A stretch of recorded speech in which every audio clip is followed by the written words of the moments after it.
Hello hello friends, मैं कल्पना फिर से आई हूँ किसी एक नए टॉपिक के बारे में बात करने के लिए। आज का क्या टॉपिक है? आज का टॉपिक है हेल्थ इंश्योरेंस। जी हाँ, हेल्थ का इंश्योरेंस।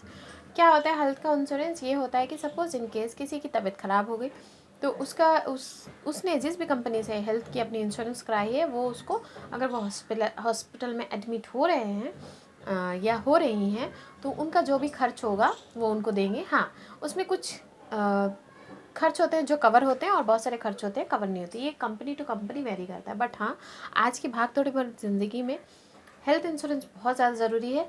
जिसका अभी तक हेल्थ इंश्योरेंस नहीं है, प्लीज़ फ्रेंड्स आप हेल्थ इंश्योरेंस करवाइए।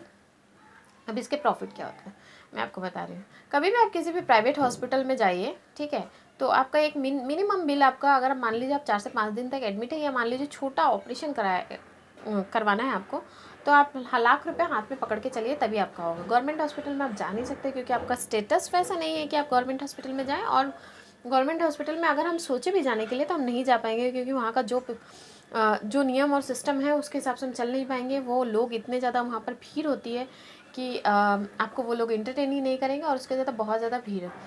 आप मेरे ये वीडियो अगर आप देखेंगे तो उसके बाद कभी भी आप ध्यान रखिएगा कि आप प्राइवेट हॉस्पिटल जाते हैं। जैसे मैं कुछ दिन पहले हस्बैंड को कुछ चेस्ट में प्रॉब्लम हुई थी तो वो बिरला के हॉस्पिटल में गए थे, हार्ट के हॉस्पिटल में। वहाँ पर मैंने देखा कि वहाँ पर खड़े रहने के लिए जगह नहीं है। तो जस्ट मेरे दिमाग में एक बात आई कि ये प्राइवेट हॉस्पिटल है, यहाँ पर जो भी एडमिट है ये फिर जो भी चेकअप के लिए आया है, जो चेकअप के लिए आया 3 से 4 हज़ार रुपये उसका बिल होगा, और जो एडमिट है 1-1.5 लाख रुपये उसका बिल होगा। ठीक है, तो कहानी ये है कि जब प्राइवेट हॉस्पिटल्स में इतनी भीड़ है तो गवर्नमेंट हॉस्पिटल का क्या हाल होगा? ये सोचने वाली बात है। उसी दिन मैंने ये बात सोची थी। अब सडनली मेरे दिमाग में आया कि इस बारे में कुछ बात करते हैं, कुछ शेयर करते हैं। शायद आप भी ऐसा सोच रहे हो लेकिन आप किसी से बात नहीं कर पाए, और मेरा है ये जरिया कि मैं आपसे बात कर सकती हूँ वाया यूट्यूब। तो मैं आपसे बात कर रही हूँ। तो फ्रेंड्स, क्यों ज़रूरी है हेल्थ इंश्योरेंस? इसलिए ज़रूरी है कि हाँ, ये मुझे कुछ रिटर्न नहीं दे रहा है, लेकिन बाकी खर्चे, मैं खाना खाती हूँ तो क्या मुझे कुछ रिटर्न मिलता है? बिल्कुल रिटर्न मिलता है। मेरी बॉडी बढ़ती जाती है, मैं ज़िंदा हूँ, मैं सांस ले रही हूँ। लेकिन हाँ, लाइफ इंश्योरेंस के बाद कोई भी रिटर्न, सॉरी, हेल्थ इंश्योरेंस के बाद आपको कोई भी रिटर्न नहीं मिलता। लेकिन सपोज़ किसी की भी तबीयत ख़राब हो गया, उसको सडनली 4 लाख रुपए की ज़रूरत है। अगर आपने हेल्थ इंश्योरेंस किया हुआ तो वो 4 लाख रुपए आपको कंपनी देगी। उसमें कुछ अमाउंट कवर नहीं होगा जैसा कि मैंने पहले कहा है, लेकिन आपको किसी ना किसी हद तक, मान लीजिए 4 लाख लगे, चलिए मैं 50% ही मांगती हूँ, तो 2 लाख रुपए आपके पास आ जाएंगे। वो कैश लिक्विड मनी किसी के पास रहती नहीं है जल्दी। और आजकल के जो जितने खर्चे हैं, तो फ्रेंड्स अगर आपने हेल्थ इंश्योरेंस नहीं किया तो ये बहुत ज़रूरी है आपको करना। क्योंकि अगर आप इसको नहीं करेंगे तो आपको बाद में बहुत ज़्यादा पछताना पड़ेगा, क्योंकि कब किसको कौन सी बीमारी आ जाए ये पता नहीं है।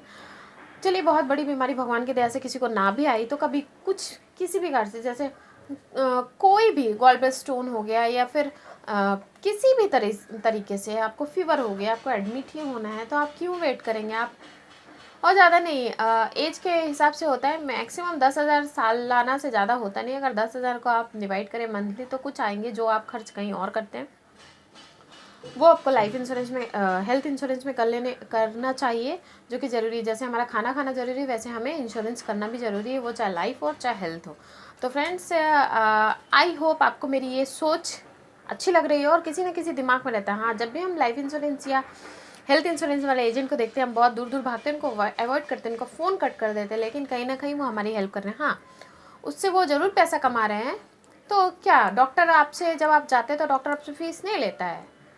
आप पार्लर जाते हैं, आपसे वहाँ पैसे नहीं लिए जाते, सब्जी खरीदते, सभी तो किसी न किसी तरीके से कमा रहे। तो फिर हम लाइफ इंश्योरेंस और हेल्थ इंश्योरेंस वाले लोगों को इतने गंदे तरीके से, कि आ गया यार दिमाग खाने, यार फिर से पॉलिसी के बारे में बोलेगा। वो पॉलिसी तो वो थोड़ी पैसे आपसे मांग के रख रहा है, उसका जो कमीशन बनता है, उसका जो भी है वो अपना लेगा। आपको तो उसके अलावा बेनिफिट मिल रहा है ना, मिल रहा है नहीं मिल रहा है? बिल्कुल मिल रहा है। आप देखिए कि अगर जिसका भी नहीं है, सडनली पैसे की ज़रूरत होती है। जैसे मैं आपको बता रही हूँ कि 2016 अप्रैल में, अप्रैल या जून, मुझे ठीक से डेट याद नहीं है, मेरे बेबी को यूरिन इन्फेक्शन हुआ था। तो हमारा तो लाइफ इंश्योरेंस है ही।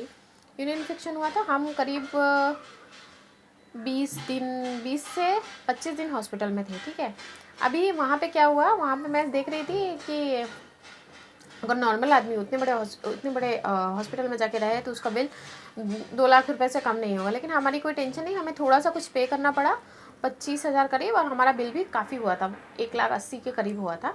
तो सामने एक बच्चा था जो कहीं से गिर गया था और उसको इंटरनल ब्लीडिंग हुई थी, और वो लोग गांव से आए थे। वो लोग काफ़ी गवर्नमेंट हॉस्पिटल खोज के आए, लेकिन कोई एडमिट करके छोड़ दे रहा है, कोई ठीक से नहीं। और उसने तो उन लोगों को क्या करना था, उन लोगों को अपनी ज़मीन बेचनी पड़ी थी। लेकिन अगर ऐसे ही ये गांव वाले लोग जिनको मालूम नहीं है, मैंने उनको बताया था कि आप अपना इंश्योरेंस करवा के रखिए अपने सब बच्चों का, तो ताकि आपको नेक्स्ट टाइम ये कोई प्रॉब्लम फेस ना करनी पड़े, आपको कभी ज़मीन ना बेचनी पड़ी और कुछ ना करेगा। सालाना एक छोटा लमसम अमाउंट दीजिए, वो फैमिली के साथ भी कवर होता है, अलग अलग कवर होता है। ये सब इंश्योरेंस कंपनी के अलग अलग टर्म एंड कंडीशंस होते हैं।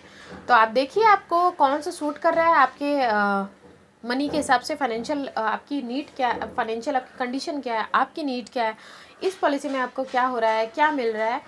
तो फ्रेंड्स, मैं फिर भी और भी हेल्थ इंश्योरेंस के बारे में वीडियो बनाते रहूँगी, ब्लॉग करते रहूँगी, और जो भी बातें मेरे मन में चलती रहेंगी वो आपसे शेयर करते रहूँगी।